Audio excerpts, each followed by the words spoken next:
It's a line that sticks out with me. The unauthorised checks on my children. Can you explain what that is?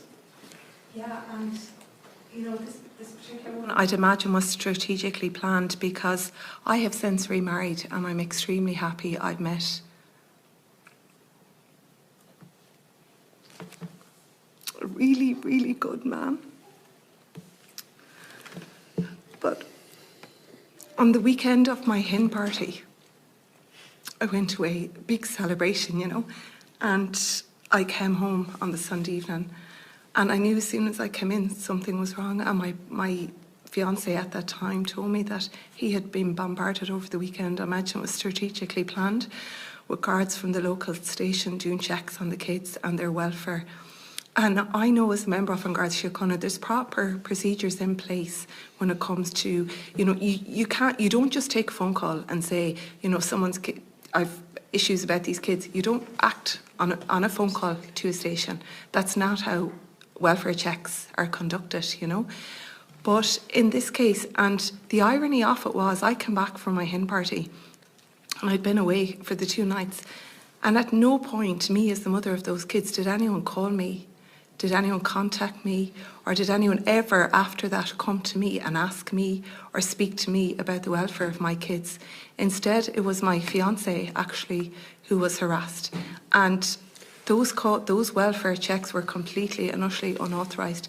And the very fact that no one ever followed up with the mother of those children, it highlights enough, and it speaks volumes on its own right.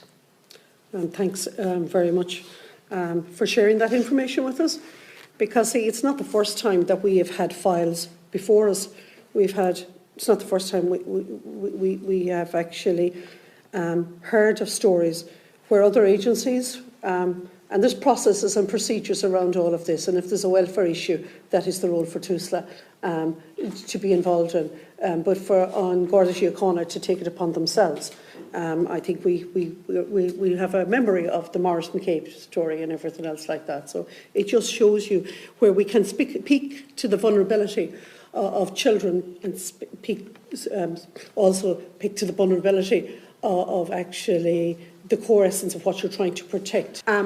So when you have a welfare check that's unauthorised, but surely it is documented within on Garda Síochána, and I'm wondering, or can you say here, did you do any questions in relation to that, and what answers did you receive back in relation to the gardaí who visited your home, carrying out the welfare checks, and on what basis did they have to carry out that welfare check?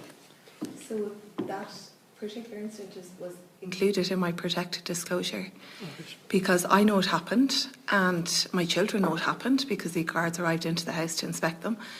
But no one has ever spoke to me about it. No one in on Garda Síochána.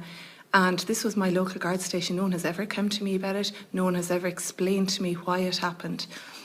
But I know that FISTU are looking into that, and that is part of the disclosure, albeit a disclosure that can no longer be impartially investigated. All right, thank you. Thank you for watching. Please like and share.